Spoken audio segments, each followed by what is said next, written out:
हाणे आउं सिंधीअ में पंहिंजी नज़्म खे पेश कयां थी। सवड़ जे हुन पार। कुझु अजीब आवाज़ूं, कुझु अजीब आवाज़ूं, कुझु टुटण फुटण जूं आवाज़ूं मुंहिंजे कननि सां टकरायूं। कुझु अजीब आवाज़ूं, कुझु टुटण फुटण जूं आवाज़ूं मुंहिंजे कननि सां टकरायूं। मां घबराइजी सहमी वयसि पर मां साकिन, मां घबराइजी सहमी वयसि पर मां साकिन। वहंदड़ ॻोढ़नि जे हंज में मथो लिकाए सुम्ही रहियसि। छा डप जे करे कॾहिं ओट जे हुन पार ॾिसी सघां हा? मां न संभाले सघां हा। ओट जे हुन पार ॾिसी सघां हा, मां न संभाले सघां हा। हूअ रड़ियूं करे रही हुई, मदद लाइ बाझाए रही हुई, पर मां न वञी सघियुसि। हूअ ई त हिकु मुंहिंजी मुहाफ़िज़ हुई, हूअ ई त हिकु मुंहिंजी मुहाफ़िज़ हुई, मुंहिंजी सवड़ मुंहिंजी मुहाफ़िज़ हुई।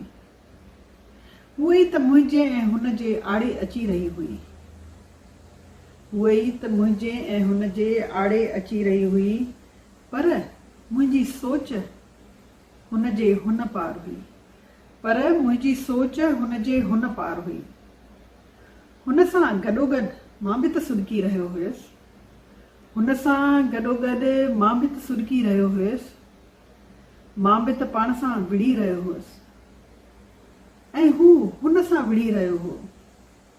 ऐं हूअ हिकु ख़ौफ़ज़दा, हिकु कमज़ोर, हिकु उमेदुनि खां परते मोचारी तड़पी रही हुई, ढुंढल हुई, सभु कुझु हाराए रही हुई। हूअ दाही हुई, हूअ ज़ारो क़तार रोई रही हुई, पर मुंहिंजी सवड़ मूंखे रोके रही हुई। मुंहिंजी सवड़ मूंखे रोके रही, छो त मुंहिंजी उमिरि आड़े अची रही हुई, छो त मुंहिंजी उमिरि आड़े अची रही हुई। हिकु ॾींहुं हिकु राति सवड़ बि मूंखां तंग थी वई, हिकु राति सवड़ बि मूंखां तंग थी वई ऐं हुनजी मुंहिंजी जंग थी वई। चयाई वञ बचाईंसि हुनखे, चयाई वञ बचाईंसि हुनखे, सीने सां लॻाईंसि हुनखे, पर यादि रखजांइ शर्त इहो, पर शर्त इहो आहे यादि रखजांइ, जे ॿीहर मूंखे ढकी त सीअ लाइ ढकजांइ, जे ॿीहर मूंखे ढकी त सीअ लाइ ढकजांइ, न के डप लाइ। जे ॿीहर मूंखे ढकी त सीअ लाइ ढकजांइ, न के डप लाइ। पर इहो कीअं मुमकिन, पर इहो कीअं मुमकिन? अॼु मां हू बणिजी वयसि, अॼु मां हू बणिजी वयसि ऐं कंहिं ॿिए मां खे हुन अंदरि बंदि करे आयुसि, ऐं कंहिं ॿिए मां खे हुन अंदरि बंदि करे आयुसि। ऐं वरी उहे अजीब टुटण फुटण जूं आवाज़ूं मुंहिंजे कननि सां टकरायूं। पर चवां थी केसी इहे आवाज़ूं, इहे टुटण फुटण जूं आवाज़ूं? हींअर आउं जुरत रखां थी, हींअर आउं सम्झां थी, हींअर आउं मुक़ाबिलो करे सघां थी। इहे वरी टुटण फुटण जूं आवाज़ूं मुंहिंजे कननि सां कान टकराइबियूं।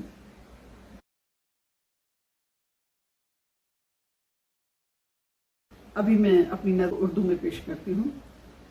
उन्वान है रज़ाई के उस पार। कुछ अनहोनी सी आवाज़ें, कुछ अनहोनी सी आवाज़ें, किसी तोड़ फोड़ की आवाज़ें, कुछ अनहोनी सी आवाज़ें, किसी तोड़ फोड़ की आवाज़ें मेरे कानों से टकराईं, मेरे कानों से टकराईं। मैं डरा मैं सहमा, मैं डरा मैं सहमा, पर मैं साकिन। कुछ अनहोनी सी आवाज़ें, किसी तोड़ फोड़ की आवाज़ें मेरे कानों से टकराईं। मैं डरा मैं सहमा, पर मैं साकिन। बहते हुए आंसुओं की गोद में सर रखकर सोया रहा। क्या डर के मारे कब? क्या डर के मारे कब? मैं ओट के उस पार देख पाता, मैं ना संभाल पाता। क्या डर के मारे कब? मैं ओट के उस पार देख पाता, मैं ना संभाल पाता। वो चिल्ला रही थी, वो चिल्ला रही थी, मदद के लिए पुकार रही थी, पर मैं ना जा पाया, क्योंकि मेरी वो एक मुहाफिज थी, मेरी वो एक मुहाफिज थी, मेरी रजाई मेरी मुहाफिज थी। वो ही तो मेरे आड़े आ रही थी, जो कि मुझे बचा रही थी। वही रजाई मेरी मुहाफिज थी, पर मेरी सोच उसके उस पार थी, पर मेरी सोच उसके उस पार थी। उसके साथ साथ मैं भी तो बिलख रहा था, उसके साथ साथ मैं भी तो बिलख रहा था, मैं भी तो खुद से लड़ रहा था, वो उससे लड़ रहा था, और वो हरासा खौफसदा टूटी हुई हारती जा रही थी। वो ज़ारो कतार रो रही थी, पर मेरी रज़ाई मुझे रोक रही थी। क्यों मेरी रज़ाई मुझे रोक रही थी? क्योंकि मेरी उम्र आड़े आ रही थी, मेरी उम्र आड़े आ रही थी। एक रात रज़ाई भी तंग पड़ गई, एक रात रज़ाई भी तंग पड़ गई, उसकी मेरी जंग छिड़ गई। बोली जा जा, बोली जा बचा ले उसे, सीने से लगा ले उसे, पर शर्त ये कि, बोली जा बचा ले उसे, सीने से लगा ले उसे, पर शर्त ये कि, फिर अगर मुझे ओढ़ तो ठंड के लिए ओढ़, डर के लिए नहीं। बोली जा बचा ले उसे, सीने से लगा ले उसे, शर्त ये कि, फिर अगर मुझे ओढ़ तो ठंड के लिए ओढ़, डर के लिए नहीं। पर ये मुमकिन कहां? पर ये मुमकिन कहां? अब मैं वो बन गया। पर ये मुमकिन कहां? अब मैं वो बन गया, किसी और मैं को उसमें बंद कर आया। फिर वही अनहोनी किसी तोड़फोड़ की आवाजें मेरे कानों से टकराईं। लेकिन कब तक ये सब? अब कोई ऐसी आवाज नहीं, क्योंकि अब मैं खड़ी हो चुकी हूं, अब मैं जुर्रत रखती हूं, अब मैं हालात का मुकाबला कर सकती हूं।